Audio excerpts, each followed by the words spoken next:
En el nombre del Padre, del Hijo y del Espíritu Santo. Amén. Vamos a continuar con esta segunda parte de nuestro tema, la pandemia y el cursillista.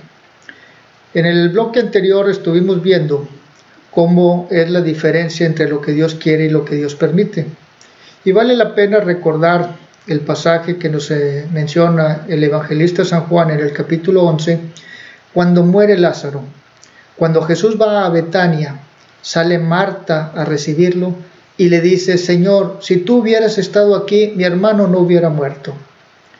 De la misma manera, cuando María sale a ver al Señor, le dice las mismas palabras de saludo: Señor, si tú hubieras estado aquí, mi hermano no hubiera muerto.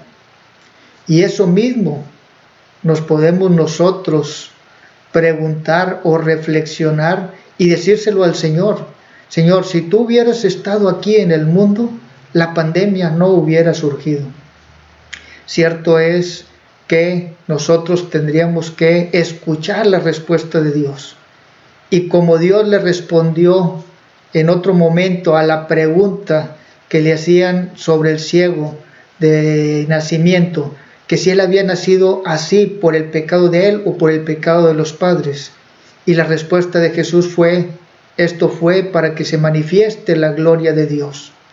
Y esta pandemia es para que se manifieste la gloria de Dios. Sin embargo, nosotros tenemos que estar atentos para escuchar la voz del Señor. En el proceso humano, cuando se presenta una adversidad, la primera reacción emocional es de miedo.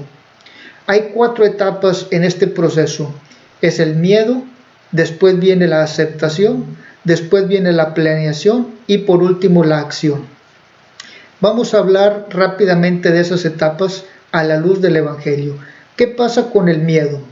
El miedo es un estado transitorio en el ser humano. El miedo forma parte de nuestra realidad humana.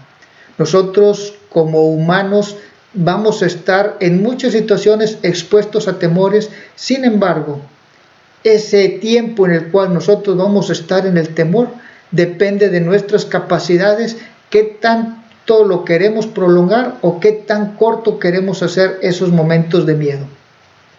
Cuando una persona tiene miedo, busca consuelo, busca en dónde encontrar esa seguridad que ha perdido. El miedo paraliza a las personas, el miedo hace que las personas se vuelvan inseguras de sus propias capacidades. Entonces tenemos que recuperar nuestras capacidades, tenemos que recuperar la seguridad de nosotros mismos. Y para encontrar esa seguridad necesitamos recurrir a la fuente que es Dios. Recordemos los dones del Espíritu Santo. ¿Qué es lo que nosotros le pedimos a Dios? ¿Qué es lo que nosotros le pedimos al Espíritu Santo? Recordemos que el Espíritu Santo puede derramar sobre nosotros los 7 preciosos dones que ya los tenemos desde el bautismo, pero no los desarrollamos, no los trabajamos. Cada uno de esos dones lo podemos potencializar según la situación que estemos viviendo. El miedo, repito, forma parte de nuestra esencia del ser humano. Jesús mismo tuvo miedo. Nos dice el evangelista San Marcos en el capítulo 14 que en el huerto de Getsemaní Jesús se sintió afligido y angustiado. Sentía ese dolor emocional, ese dolor de lo que se iba a presentar en las próximas horas. Incluso en su oración dice: Señor, si es posible, libra de mí este cáliz, pero que no se haga mi voluntad sino la tuya. Y ahí nosotros debemos de encontrar la primera respuesta: Señor, que no se haga mi voluntad sino la tuya. ¿Qué es lo que nosotros le pedimos a Dios? ¿Nosotros le pedimos a Dios que nos quite los problemas o le pedimos a Dios que nos dé fortaleza para superar cada uno de los problemas?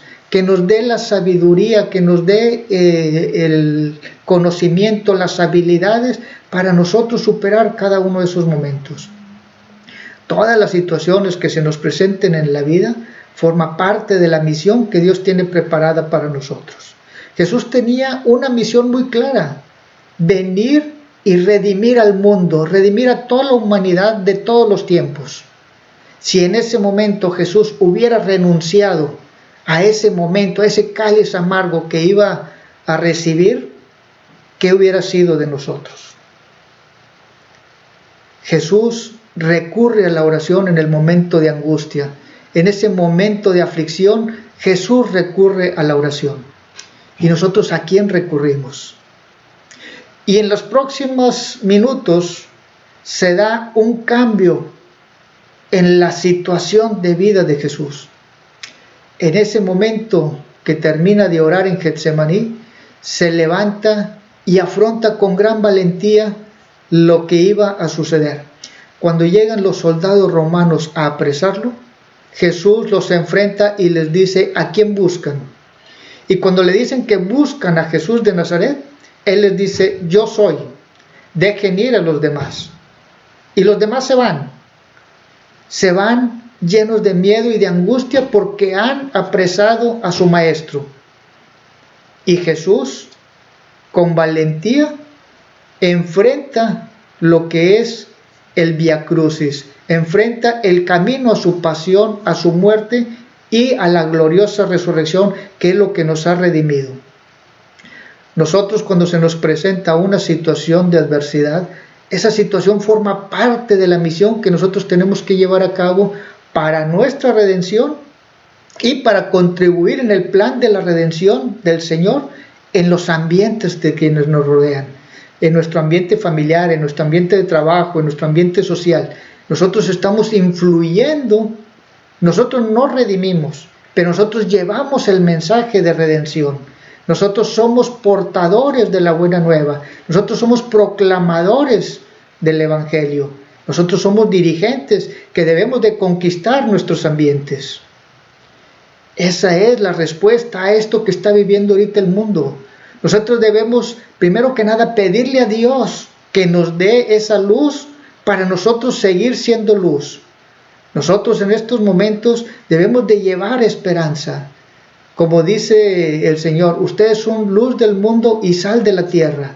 Estos son los momentos en que nosotros debemos de darle sabor a esas personas que no conocen a Dios, que están sufriendo esta situación y que necesitamos animarlos a que la respuesta la van a encontrar en Dios. Yo no sé cuáles sean tus problemas, ni tampoco sé cómo sea el plan de Dios que tiene para ti, pero tú sí lo sabes. Y tú sabes que en su momento le dijiste al Señor: Señor, cuenta conmigo. Y al decirle al Señor, cuenta conmigo, nosotros contamos con su gracia. Al contar con la gracia, hay que recordar las palabras de San Pablo: Dios dispone todas las cosas para el bien de los que lo aman. Entonces, esto que nosotros estamos viviendo ahorita forma parte de lo que Dios tiene en su infinito y misericordioso plan de salvación. Hay muchas situaciones en donde puede haber miedo. Vemos cuando Jesús le dice a Pedro que se baje de la barca y camine sobre el agua. En ese momento los discípulos de Jesús estaban totalmente asustados porque la barca se estaba hundiendo en el mar. Se había desatado la tormenta. Jesús se acerca hacia ellos caminando. Y Pedro le dice: Señor, si eres tú, mándame ir a ti. Y Pedro se baja de la barca y va caminando hacia el Señor. Y de repente Pedro se empieza a hundir. Y se empieza a hundir porque dejó de ver al Señor. Porque en ese momento su vista empezó a ver hacia abajo. Nosotros en este momento no podemos dejar de ver al Señor. En ningún momento de nuestra vida podemos dejar de ver al Señor. Mientras nosotros estemos viendo a Jesús, nosotros seguiremos adelante en esta realidad. Jesús nos dice que no tengan miedo. En el capítulo 16, versículo 33 del Evangelio de San Juan, Jesús nos dice: les he dicho estas cosas para que crean en mí. En el mundo afrontarán muchas aflicciones, pero no tengan miedo, yo he vencido al mundo. En mí encontrarán la paz. La paz del Señor no necesariamente quiere decir que llevemos una vida sin problemas. Quiere decir que encontraremos esa satisfacción tomados de la mano del Señor. En el siguiente bloque seguiremos hablando de esto. En el nombre del Padre, del Hijo y del Espíritu Santo. Amén.